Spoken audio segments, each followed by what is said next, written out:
What is going on, Clippers fans? Welcome to Season 3, Episode 68 of Clips and Dip. I am Chuck Mockler, joined by Adam Osland and William Updike. It is officially the Clippers offseason. 4 other teams going to be playing right now, which happy for them. That's great.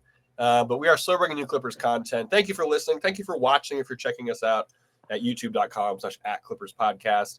We got a mailbag episode today. We have dips today because it is the off season. If you're new to the show, we either make a dip or buy a dip and then review it because the demand was just too high the first season we didn't do it.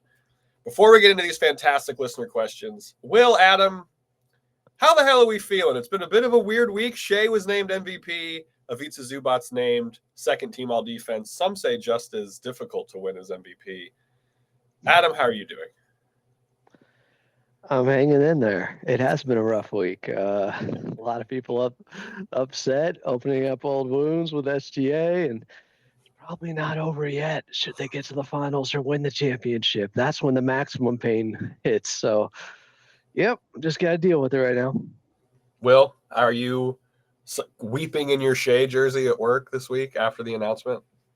No, I mean, it was a bummer.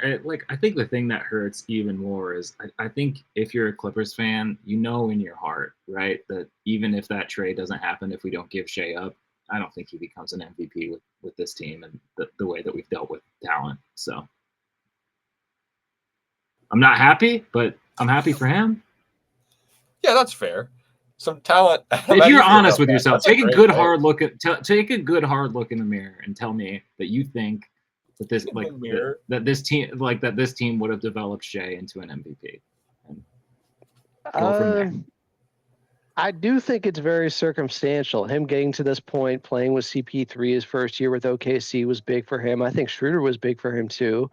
And then those guys all leaving, and then he gets to take over and run the show for a 20-win team. That expedites your development. That could help. Yeah, do I think again, that's not that wouldn't happen. MVP. I think he's an all-star for sure. Because this is the most talented guy by far the Clippers have had over this span. I don't think Musa's going to develop into an MVP. I don't think Brandon Boston's going to develop into an MVP. God help us if it happens. So it's kind of like, I don't know how to judge it because there's nobody else outside of SGA that had this level of talent that the Clippers had. And he was getting 26 minutes per game in that playoff series against the Warriors. Now, does that mean Doc Rivers stays around? There's this whole butterfly effect. Who knows? But I do think he would be one of the best players in the NBA. Whether or not he wins the MVP, I don't know. Yeah. We do have one of the better defensive players in the NBA, as announced today, Ivica Zubac. Well-deserved second team all defense. Chris Dunn screwed out of this because of some technicalities, but I don't know. I think we all wish Zoo maybe would have won more, but it's nice to see him get the recognition. Yeah, I think he could have been first team over Draymond, to be honest. But yeah, that was a legacy pick. It is. I feel like. Yeah, I think there was a really strong argument for him to be first team, but again, it is what it is, man. Yeah, it takes 1 year too long. Takes 1 year too long for these guys, their legacy guys, to get out of that voting too. Maybe next year he is first team just because this year he worked his way up the ladder, There we go. I mean, if the Clippers want to do anything next year, we'll probably need Zoo to be at least second team all defense. Let's get into these questions. We got a lot of questions about existing guys. We got questions about new guys. If we don't read a name out, just as a disclaimer, that means the question is from ARC818, who sent us 1,500 questions. We appreciate it. We didn't do all of them. But we're going to start with existing guy questions from ARC818. Should the Clippers move on from Ben Simmons? Should he be out of the equation as the Clippers' backup center, kind of splitting time with him and Drew Eubanks? How are we feeling about that? If he wants anything above a veteran's minimum, probably. Right. I don't think you'd use part of the non-taxpayer mid-level on Ben Simmons. He wasn't bad. In fact, he was good early on in the series, but then he kind of got phased out by the end of it. And it would be great if they had a more traditional backup big that they could find. It's not easy. We've talked about this many times. How many good backup bigs are there in the league? But it would be nice if they could find their best backup big since Hardenstein. Yeah, I like the traditional backup big thing. Him wanting, any more than the vet min. Will, would you go any higher than that? Because for those of you who don't know, the Clippers have the non-taxpayer MLE, which is like $14 million, which, I don't know about that. No, I don't think above of that min it would work out. It's a bummer because it was ups and downs, but once again he got injured.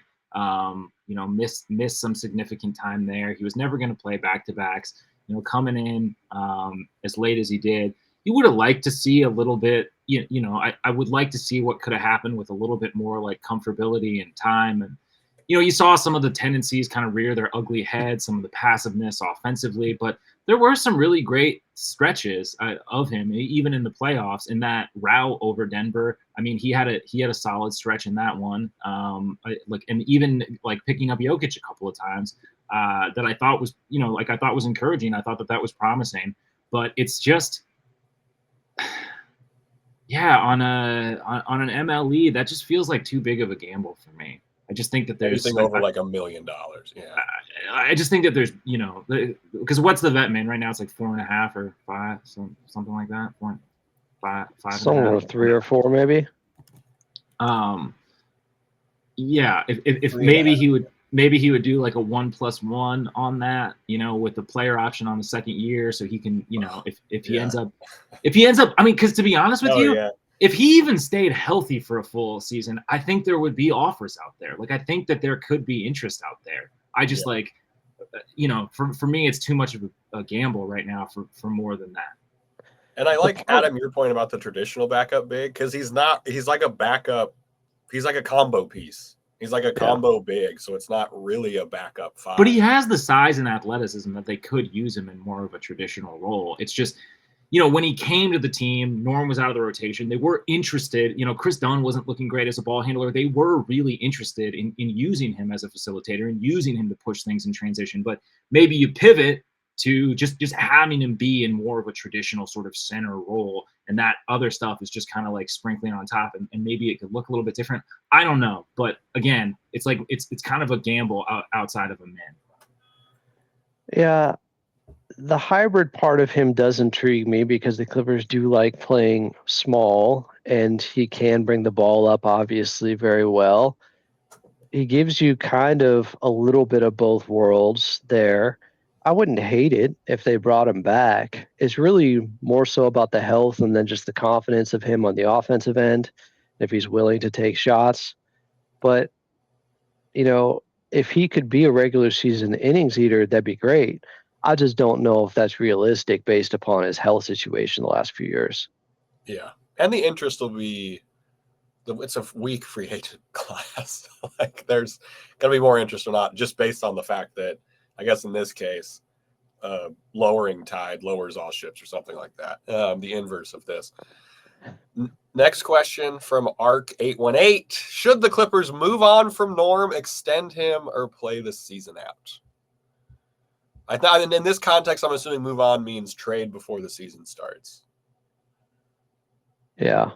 If he gets off to a start like he did last year, I wasn't on team move Norm last year, but if he gets to close to a similar start to what he did this upcoming season, I would see if he can get a first-round pick for Norman Powell. I mean, his even coming off the playoffs and him coming back after being hurt and his play wasn't as strong as it had been early on in the season, I would still think his stock is pretty high. And they might be able to do that this summer. So to answer the question, say, well, tell me what they're getting back for him, and then I'll tell you if they should move on from him or not. It's kind of tough, but I would be interested depending on what you receive. I think that we talk about him every summer, and he ends up staying with the Clippers and playing great. It could happen again, and I love Norm, but I think if he wants, the kicker probably is, the crux of the issue is probably if he wants a 3-year extension or a 4-year extension, And that doesn't fit with the Clippers timeline, where the only guy they have the summer of 2027 on the books right now, I think, is Ivica Zubats. So if that's the case, and they can't come to a happy medium where he signs on for another year after this one, which, look, he should get as much money as he can. He has earned it. He should take advantage of the season that he had. So I would not begrudge him at all wanting that money. I'm just saying it may not work with the Clippers.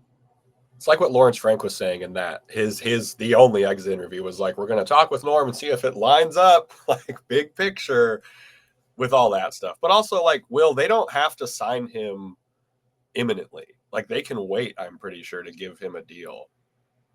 Yeah, I don't know off the top of my head what the extension deadline is. But yeah, I'm with Adam. I think it just depends on what you're getting back. I see the value of, selling high for a player who's at like that $20 million mark, which with the way the cap is going up is like a very tradable contract. It just depends. I mean, I think like whatever incoming team would probably have to have a conversation about what an extension would look like. He is 32 years old. He will be like 33 by the time the next season starts. Got hurt this year. Yeah, and I mean, and that was like the concern, right? Like that has been sort of one of those things that's hung over his head, is like how how available he can be.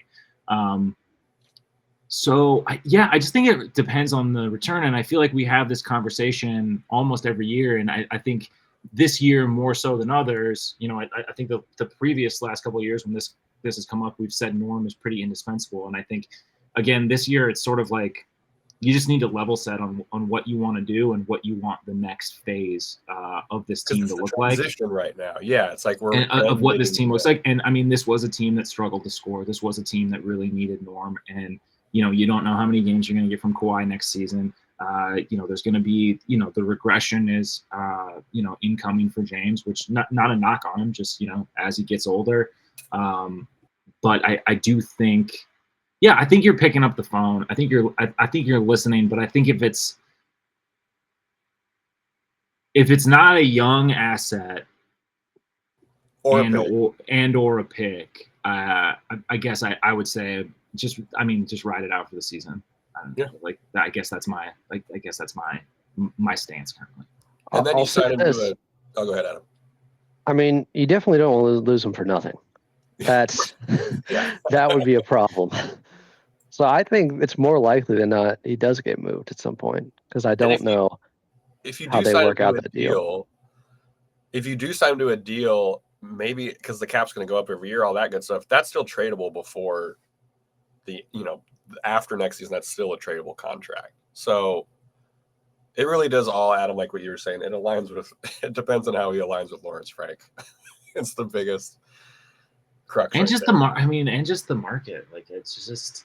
I mean, we've talked a lot about the free agent class, and there's not a whole lot out there to outright sign. So are you a little bit more willing to give up a little?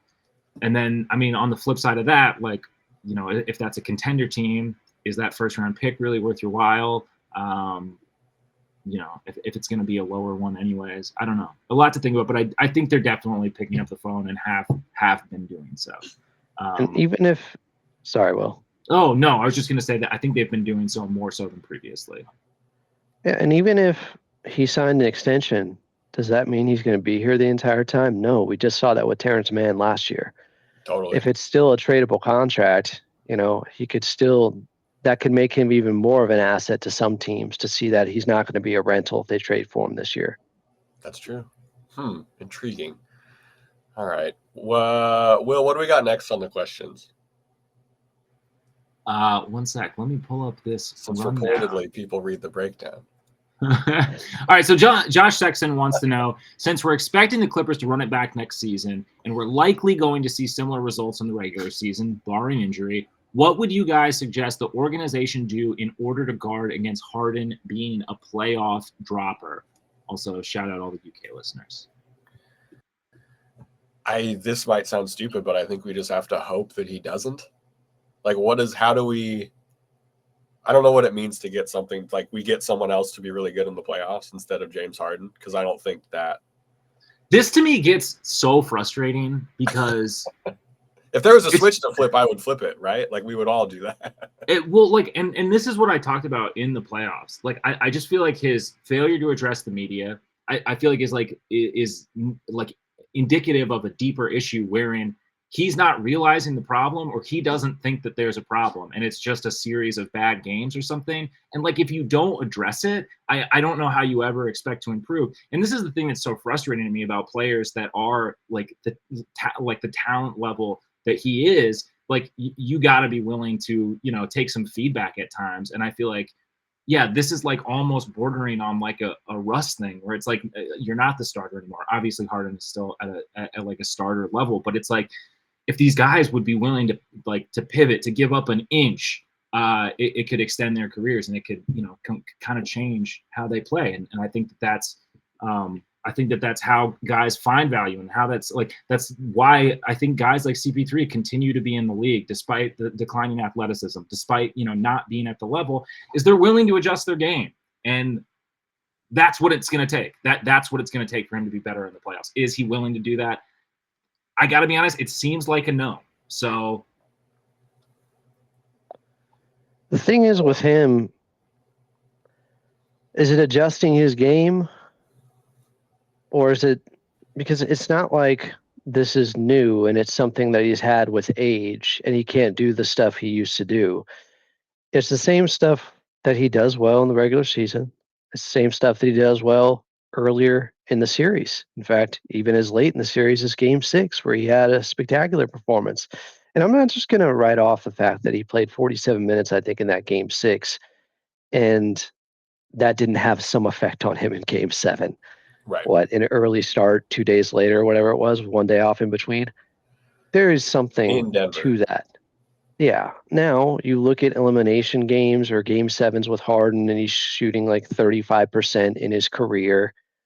There seems to be something mental there going on. And maybe the best you can do is bring in somebody that can relieve some of the playmaking duties for not just another option if he's not having a great game, but also give him the best chance of being fresh out there in the biggest moments. So the tired legs late in the series are less of an excuse. I don't know. That's the direction I'd go, but how many years has he been in the league now? 15? Something like that?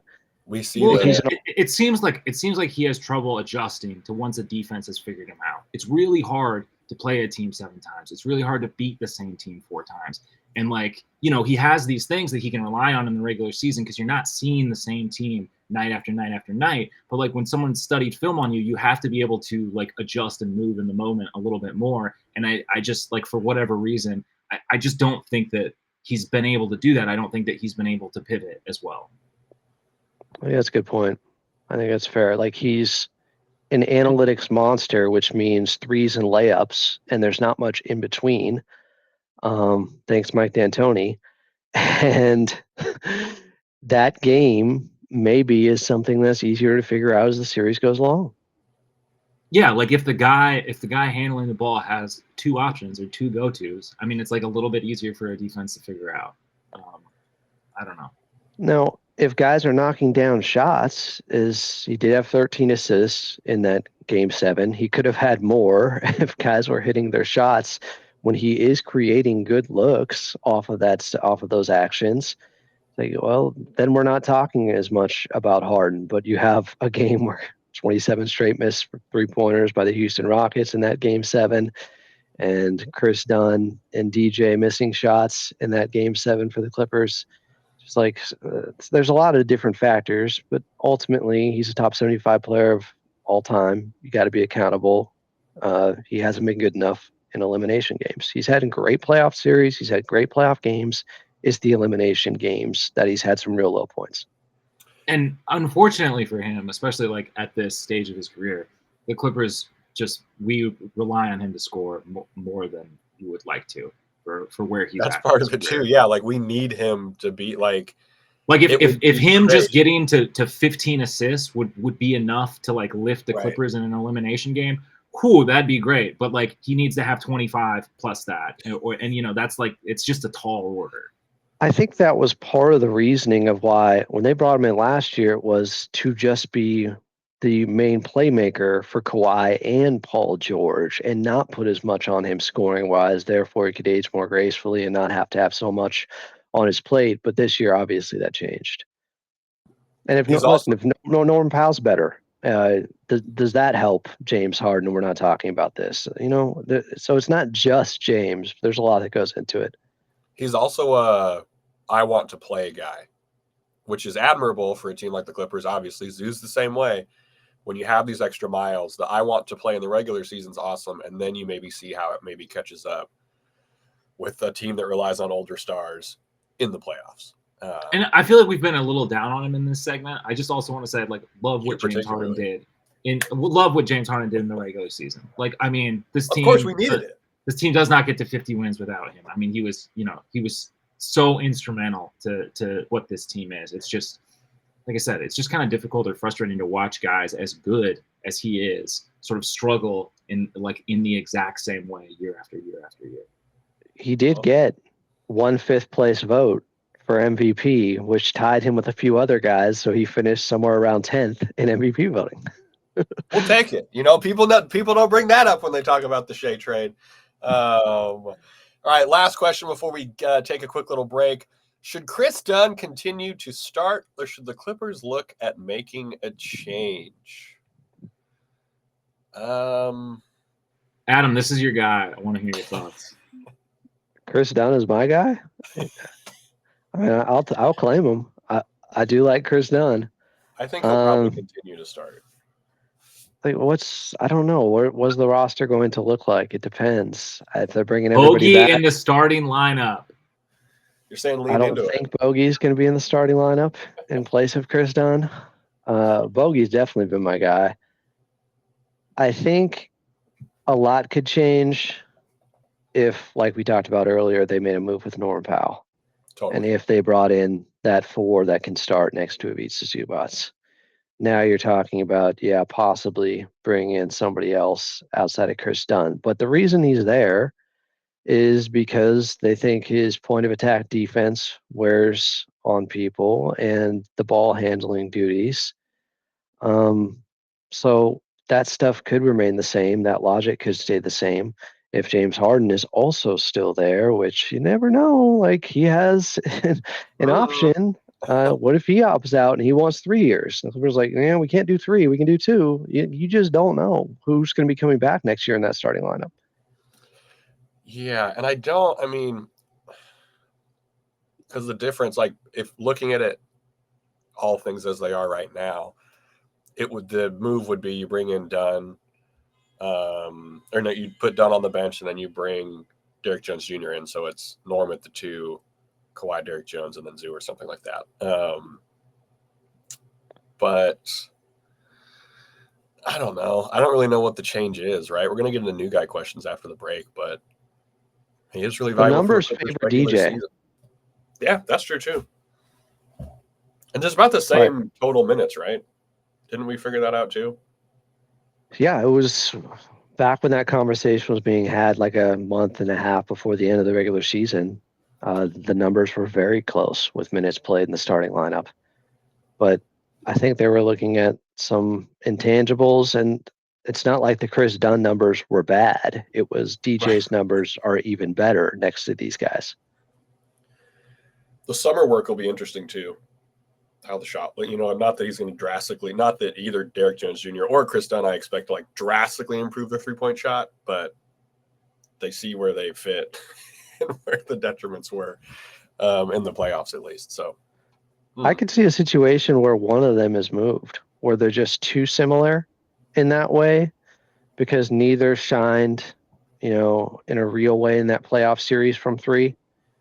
And I could see that. Like there's too much redundancy going on with those two. But it's also kind of one of those good problems to have. You want guys like that. It just would be nice if one of them was more consistent from 3. Yeah. Will, any final thoughts on Chris Dunn?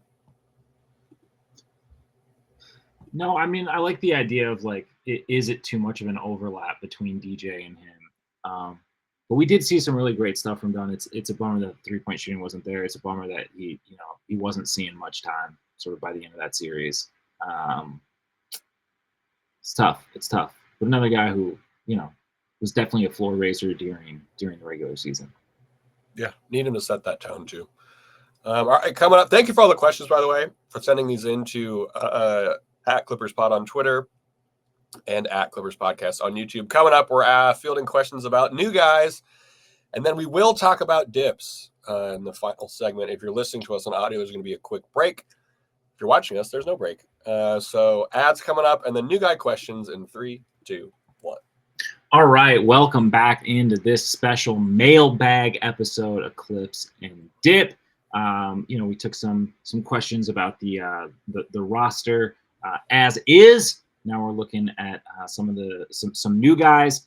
Califuya wants to know, what is a bigger need, a big to complement Zoo because DJ doesn't get enough playing time, or a PG to spell Harden, allow Harden to play off ball at times. Spell Harden. Okay. Well, I get the gist. Had trouble with that one. I just spell Harden. I don't get what that means. Yeah. I think Adam kind of talked me into it. It might be the point guard. We very much need a backup big, but again, we're gonna play. Zoo's gonna probably play as many minutes. 4 over another guard. Come on. Yeah, that's true. Well, the question was, for this question specifically, of compliment to Zoo. Yeah, I guess 4. There's just no good 4s. I think a 4 would compliment Zoo because he needs some help on the defensive end. He's great, but he can't do everything. Yeah, it's just that's going to be the harder guy to find. He has to be able to shoot. Those guys make a lot of money. Where's our Aaron Gordon? There's one Aaron Gordon. Everybody's asking themselves that after the playoffs he just had. Do we want him? He might be, yeah, and his leg might be. Man, he gutted that out in Game 7. Man, warrior. Yeah, I think just with what's out there, but it's not like the point guard. We don't need another guard to unlock Zoo. We have the point guard that's unlocked Zoo. Well, we know that Zoo's unlocked, but Harden does need some rest. But he also won't rest.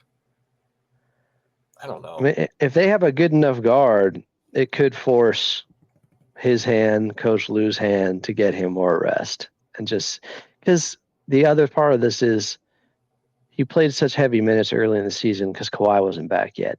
Well, we're under the belief Kawhi will be with them, hopefully healthy in training camp, hopefully healthy to start the season. That could take down some of the minutes from James Harden. And then if you add in a guy who's competent that's backing him up, that maybe is on the younger side, that would really help.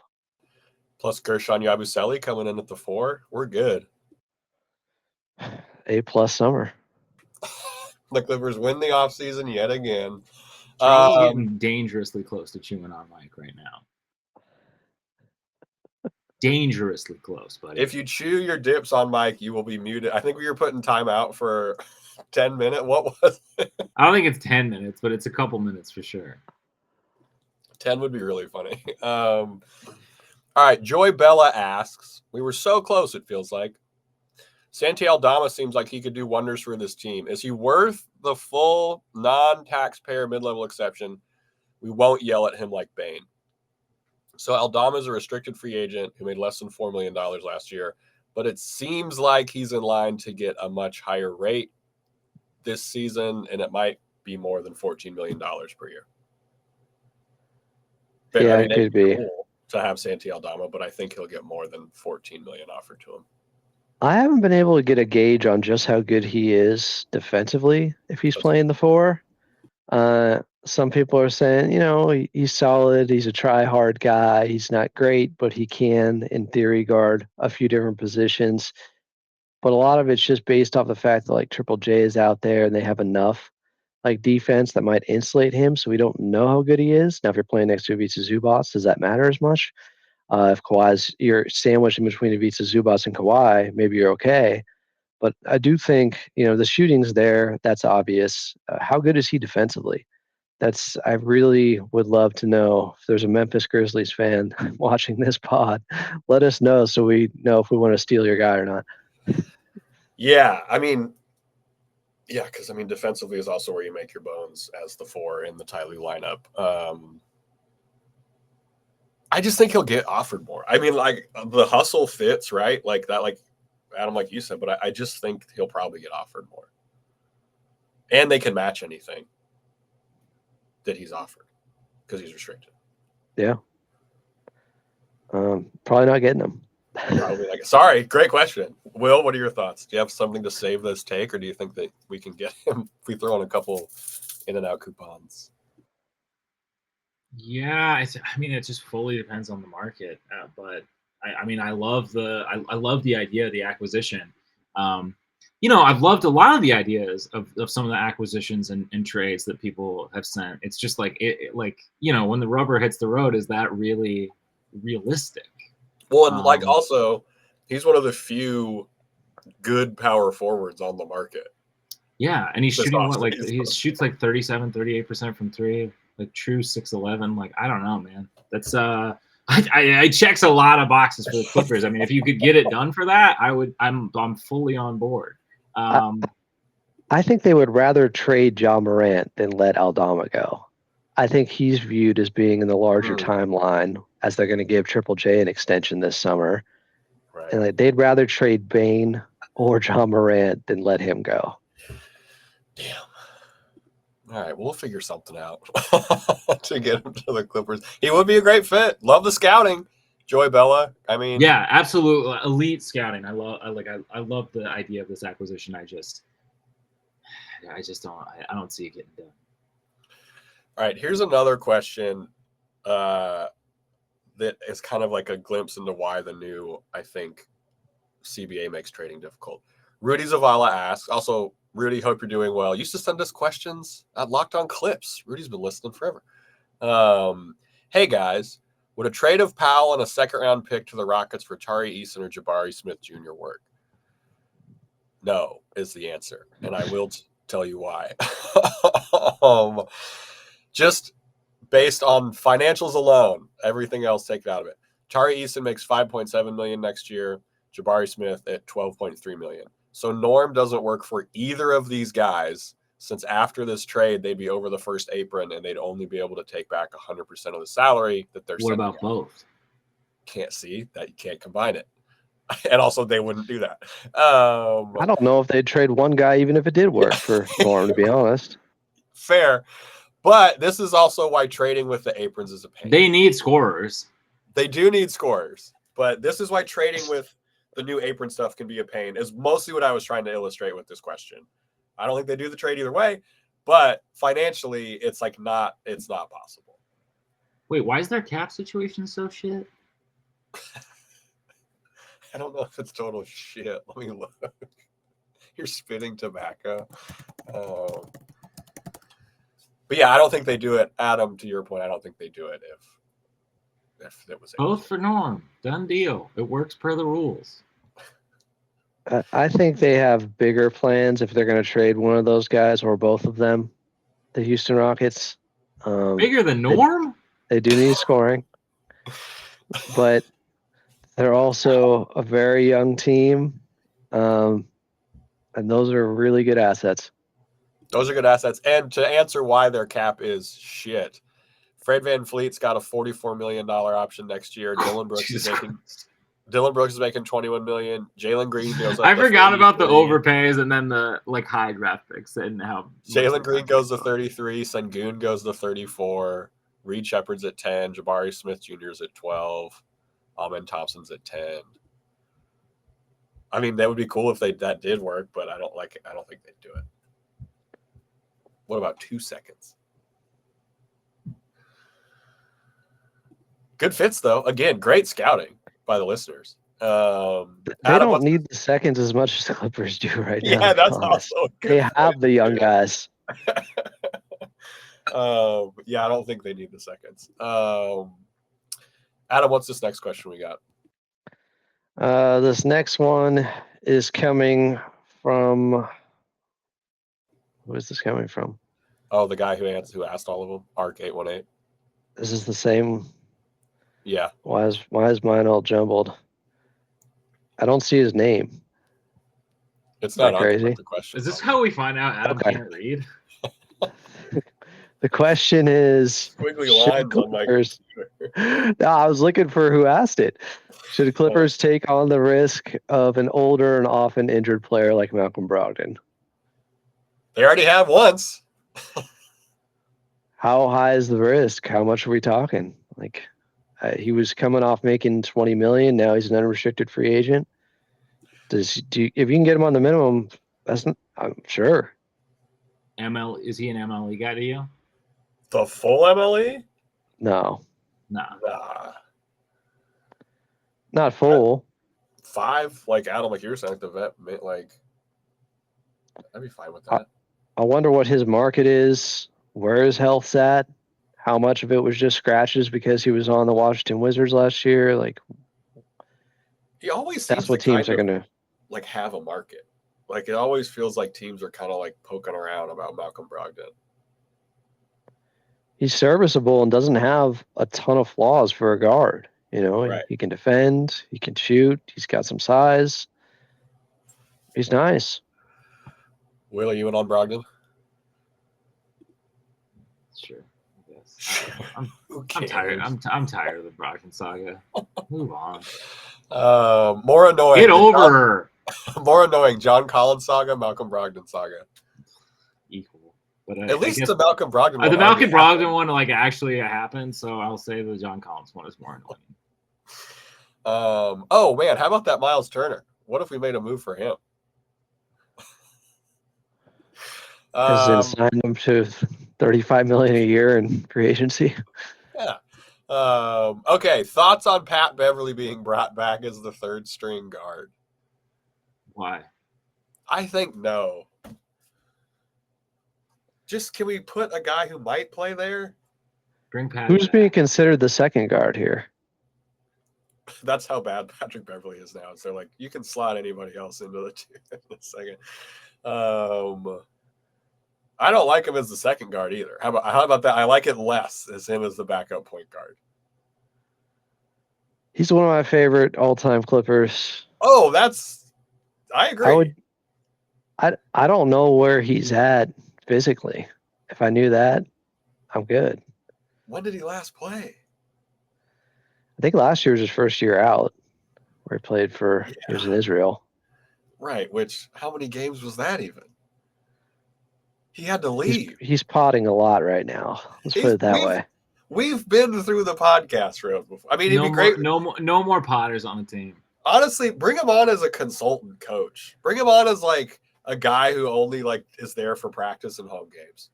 Don't bring him on the roster. That'd be cool. Pat Bev or Patty Mills? I think Mills because of the podcast effect. Because I think Pat Bev talking about the team, I don't think it'd be but like I don't want Pat Bev to be not playing and maybe forming opinions about how things isn't Pat going like and having he's like a bar stool guy. I'm going Patty Mills.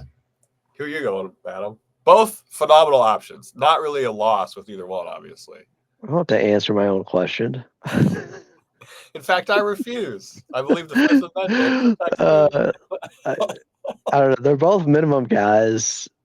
You can't go wrong. I would take either. You can't go wrong. Patty Mills is so great for content. I mean, Pat Bev is too. The Patty Mills towel content during the playoffs was one of my favorites. Is it possible that they come out a little less flat in a big game if Pat Bev is there? I'm just wondering. I mean, it might be. I'm not saying he's the guy starting on the floor. I'm just saying, could he rally a little bit off the bench? Well, so that's what's tough too, is now that he's been removed from the game a little bit. You know what I mean? Like he's been off for a year. I think the spirit would be there, but maybe it would fall on ears differently. If it's like, dude, you like, okay, this is the one thing you're being paid for, to fire us up for this game 7, which already doesn't feel great. since we need this to be fired up for Game 7. I'm just not complaining if he's on the team. Let me put it that way. I would always welcome it. Bring him in as a coach if he wants to. Let's do that. Run and sand with the Tims like he did that one time, or maybe not because that might have contributed Jason Tatum's. All right, should the Clippers draft someone at 30 or use the pick in a trade? Should we trade more first-round picks? I think they should only use that pick in a trade if they're somehow moving up 3 spots. Like, what do we do? It's the 30th pick. Like, I don't know. What's the value of that pick? If it sweetens the deal for a good trade, I'm good with trading it. Yeah. I don't know how deep this draft necessarily is. I've heard some people say it is. Who knows? I'll tell you what, I don't think it's a crapshoot. And I don't think it's 30 players deep. Yeah. Well, you can find some diamonds in the rough. That's true. Historically, The something Clippers have. They have. Yes. They found some other things in the rough too. They found some rough in the rough. Yeah. Didn't know how tall Daniel Ojuru was. Yeah, we're going to have some draft. The draft's in like a month. Wow. A new season of the show in a month. Crazy. I don't know. I think they should keep it. All right. Any final thoughts? Thank you for the questions, by the way, everybody. Any final thoughts, Will, on the draft? Backup point guard. I think we're going to hit it out of the park at 30, so don't trade it. There we go. Love the optimism. All right, coming up, one more thing about Kuminga I wanted to talk about because we didn't bring it up when we were talking about Kuminga. And then Dip Talk after a quick audio break coming up in 3, 2, 1. Welcome back in. It's Clips and Dip, an off-season edition. So we'll get to our dips in just a little bit here. I'm Adam Moslem. We got Chuck Mockler and Will Updike. We talked about Kuminga a little bit on the last show, and there were kind of differing opinions, but we maybe landed in the same spot. Like, yeah, maybe for the right price. Cool. Apparently, the right price for him was not $150 million, which he was reported to be offered before the season started. A 5-year, $150 million contract prior to the 2024-2025 NBA season. What is that? Over 30 mil a year, and he didn't take that. So he bet on himself. Is he worth more or less now, Chuck, you think? I think it was a mistake for him financially to not have taken that deal is how I view it. That's a pretty sweet deal. I wonder, though, if it was more about like maintaining some sort of autonomy or mobility in terms of where he could end up than necessarily just the financials of the deal, because it does seem like there has been sort of a disconnect and some discontent between him and the organization. It just seems like they are not aligned, and maybe it had more to do with that than the actual number. If he is looking for more after not being featured in the rotation, I feel like that was a huge mistake. But if he was more hoping to maintain some sort of maneuverability, I think that's interesting. Yeah, I mean, for reference, he made $7 million. He made basically $6.5 million per year the last 4 years. So he really did bet big on himself. I don't know if he's getting that now. And I would not want that for the Clippers. The max he could get is $224 million. Yeah, and he's not getting that. Is he getting more than 150 though? 150 is 30 mil a year. He had 30 points the last couple of games in the playoffs. He's very, very intriguing because I do think this could be a situation where he was just in the worst spot for his skill set. He happened to be there, and they also, for whatever reason, didn't like him, and teams are going to have to vet that and see if there's attitude issues or if there's anything else going on. But man, I would think, money plays. If he had taken the deal, would that force Steve Kerr to have to play him more? Like, we gave him this deal. Regardless if we want to trade him now, we need to at least show what he can do. He's got to play some. We're paying him this money. So I don't know. That's a great point. I would think he gets around the same, maybe a little bit less. Maybe he gets 120. I think it's less years. 151. Find out. That's that's all he wanted. Yeah, they were screwing me. Yeah, a lot of people, and I think it'll be a 4-year contract because teams only offer him 4 years? Wasn't the Warriors the only team able to offer him 5? That I think I think that. Well, that sounds right. Yeah. That sounds right. He just wanted 151 because he's a big Tech 9 fan. Hey, we will not disparage the good name of Caribou Lou on this podcast. Tech 9. Man, yeah, 4 for 120, 4 for 100 was again one of the chatter is for Kuminga. I know Joe Fry Ward was in on it. Justin Russo called me insane for talking about this on the last episode. So it would be polarizing. There would be flags planted if the Clippers made a trade for Kuminga and he was on a 4 for 100 deal. 4 for 100. 4 for 100. I think didn't like that. I would do that. 4 for 100. I feel like seems pretty reasonable. Let me pull a receipt. 25 a year. Is it a player option in the 4th year? Pull that receipt. 3 for 110. That's where 3 for 110 feels a little crazy. That's a lot per year. Okay, but that's over 30 a year. That's where I get a little. He's only taking up in the big picture view of summer of 2027. They're going to have all this money. They're still going to have a lot of money. It would still just be him and Ivica Zubac under contract, and he'd be in his final year. I would. And it'd probably be that. a 2+1. So you could either keep if he opts in. Right. I mean, unless he's total shit, you get to keep him, and by the time the cap is raised, like several years down the road, it's a more insignificant amount of money, or he can opt out. Take that, Justin Russo. No, we love you, Justin. Thank you for listening to the pod and for all the work you do. Yeah, the him turning it down, it was like, because that in my head plays into the maybe he's just kind of annoying to be around factor, which is a very real factor. I mean, that's a lot of money. That's a lot. I could not say no to that. Yeah, you really got to value where you're going if you're going from a $24 million contract total to a $150 million contract. Like, maybe the issue is too many years. Maybe 5 years is too many. He wants to 5 is a lot. Have a 2-year prove it period on a team that will actually play him, and then he could get over $200 million.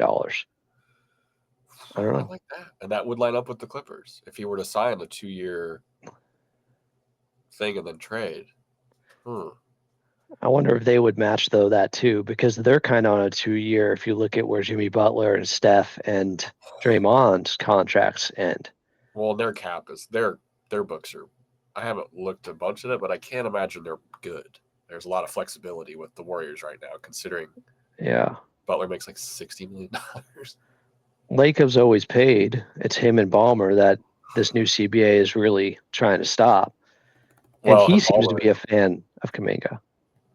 Oh. There may be a disconnect between the owner and the actual front office and coaching staff and players. But I think the owner, has a pretty big say in these things. All right. Interesting. Well, for the chaos, maybe it'd be cool. All right. Any final Kuminga thoughts before we get to our dips? I got to go run and grab mine. Give me 1 sec. All right. We'll vamp. I'm a fan. I'm interested. I think the idea of having somebody that's a mystery box type of player with very high upside it could be for this era of Clippers basketball would be refreshing for a lot of people. It'd be since there's no draft picks, this is what the Clippers have to do from a young, exciting perspective is take a swing. Yeah, I've been saying I think you're going to have to take a risk. If you're going to bring in some young guy with that big upside, it also means that it's not a sure thing at all. Yeah, because he's a young guy. These things can always change. I do think some young guys are established. He's not. Right. That's a great point. And he's also, the Clippers are a very heavy veteran-led team, as are the Warriors. So I wonder how those, because the vibe check has to be passed a little bit, right? So how does he fit into a team like the Clippers, where they're also kind of closing the window. Not as successful as a window, obviously. Like how Close, does neck and neck, right? yeah. They'll be remembered about the same. Like, well, shit, we might pick their popcorn flavor. It'll be interesting to see how that is at play too. Is Kuminga starting at power forward if they got him? Probably. I mean, that's Well, we get 10 games of Derrick Jones Jr. Eventually, yeah, probably. that's another, I think, good reason to do. It's not just that he's a young player; he's a position of need. Oh, I know yeah. he's played some small forward too, and like. I But think isn't that why though we all talked ourselves into that? I feel like we can't. That was one of those ones where we really we started kind of lukewarm on it and then really talked ourselves into it. We sold ourselves the car, is what we did. I mean, I'm for it. Here's the problem though. Like, he's a 33% 3-point shooter. He doesn't fit the a guy starting next to Zoo that can shoot also. Then it's like more pressure that you have to start making shots right now because of the position we put you in. Yeah. Damn. I don't know. I'm interested. Yeah, I'm interested too. Okay, dips. We had a lot of hype. Well, Adam didn't do any hype for his dip. Will had hype for his dip before we started. I made a delicious dip that was user submitted. I tell you were digging in. You knew it must have been good. Oh, I finished it. It's like, well, the chicharrones that I was eating are gone.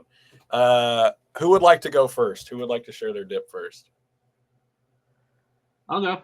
All right. So I just gotta preface this with, and you guys get to make the call. I'm either breaking the rules here. I'm either breaking the rules here. Something right now. I'm breaking the rules here. I'm cheating, or I'm covering new ground that we have not yet approached in the Clips and Dip sphere. All right. So I'll start with my chip. A little unconventional on this one. Have some assorted sashimi here. Wow. I'm counting this as dip number one. That's not a chip. I've got a trio of dips going on here. Dip number one, you'll notice it's covered in some delightful furikake seasoning. Okay? Part one. That's part one. Dip two. I've never had this before. This is a Korean spicy cocktail sauce. I cannot pronounce the brand. Dip. I'm so sorry. And dip number two is going to be dip number three?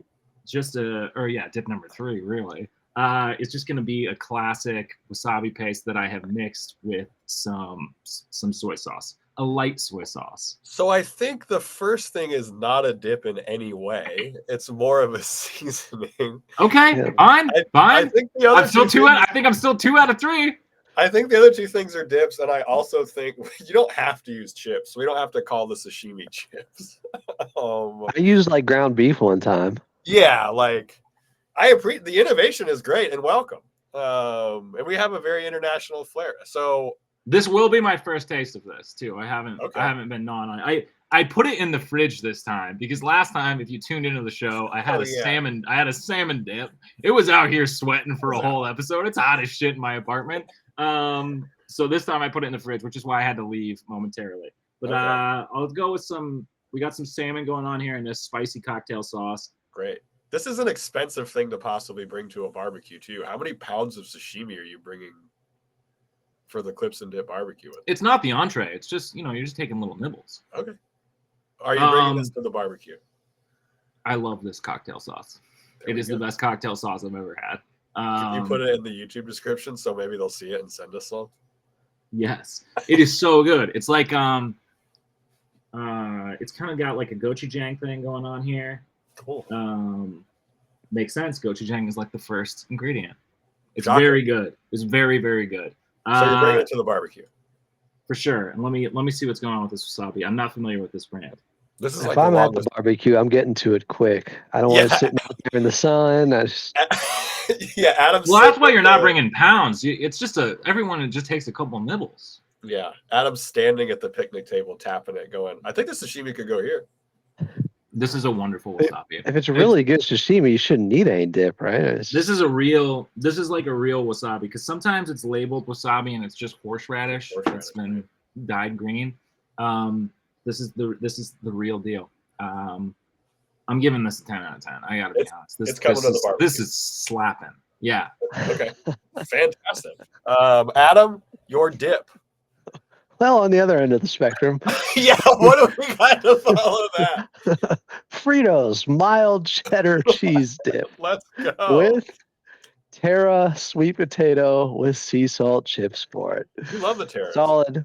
I've gone with it before. Yeah, something a little bit healthier. I like myself some sweet potato fries and chips.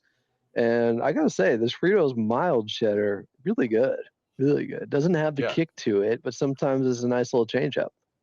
Okay, and then would it come to the with confidence? I'd put it right next to the sashimi and go, your decision, man.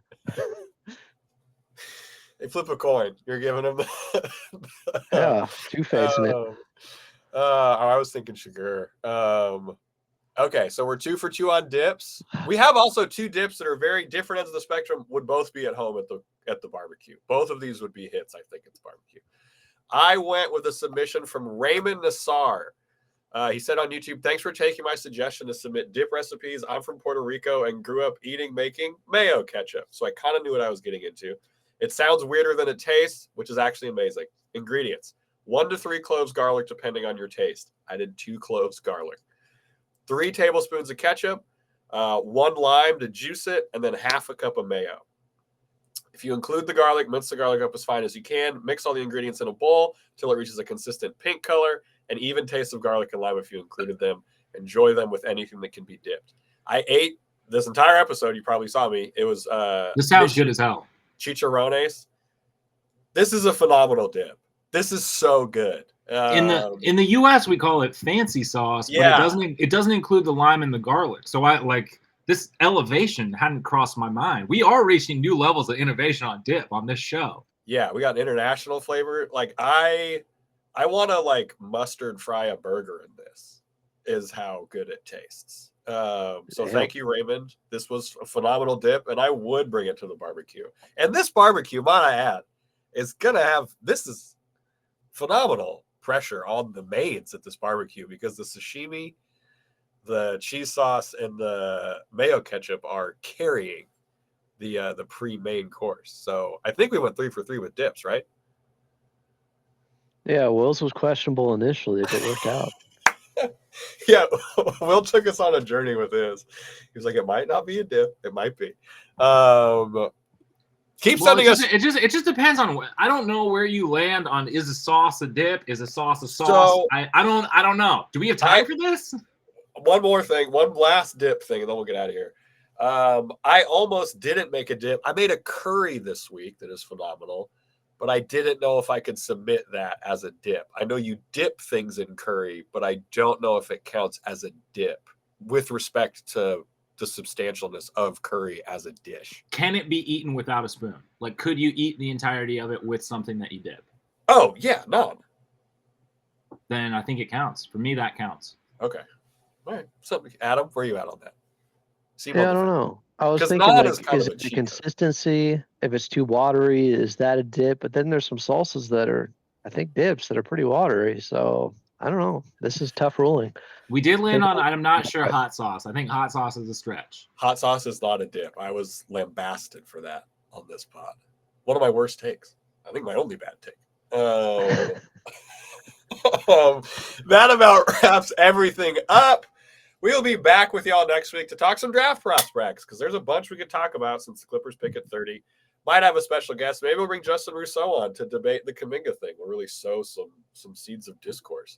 Will, now that it's the offseason and people can not only get fantastic dip recipes and ideas, but send us fantastic dip recipes and ideas, where could they do that? Where could they voice their disdain or like of the show? Yeah. I mentioned this on Twitter, but like, I'm losing my shirt on the cost of these dips during the off season. So please listen to this show, watch this show, tell your friends to listen to the show, watch the show. You can listen to it wherever you get your podcasts. If you happen to listen over on Apple Podcasts or Spotify, go ahead, leave a little rating review. You can comment on Spotify. We'd love to know what you think. But the best way to watch this show is probably over on youtube.com @Clippers Podcast. But hey, thank you for rocking with us during the off season. However you listen, however you watch, we appreciate you. We very much do. And Adam Osland, one in this tough week of ex-Clippers stuff, one positive thing for these Clippers fans' weekends. You know, everybody likes to say the Clippers can't draft, but they drafted SGA. I mean, ball knowers. It's pretty clear. Pretty clear. He went like 11th, right? How many Yeah. teams passed on him? And I think Jerome Robinson went right after him. How many guys, like, look at that first round. How many guys were still in the league? It happens. It does happen. Unfortunately, it did happen. Lou Will played with him and was like, never in my wildest dreams would I have imagined him being the MVP. I think he said that today on his show. Yeah. No one thought he was. No one thought, wow, the MVP fell to that low. But that is positive, and we do appreciate that, Adam. Is it? Yeah, we'll take it. All right. Thank you for hanging out. Here's to a good weekend. Enjoy some dips. And, yeah, as always, let's go Clips.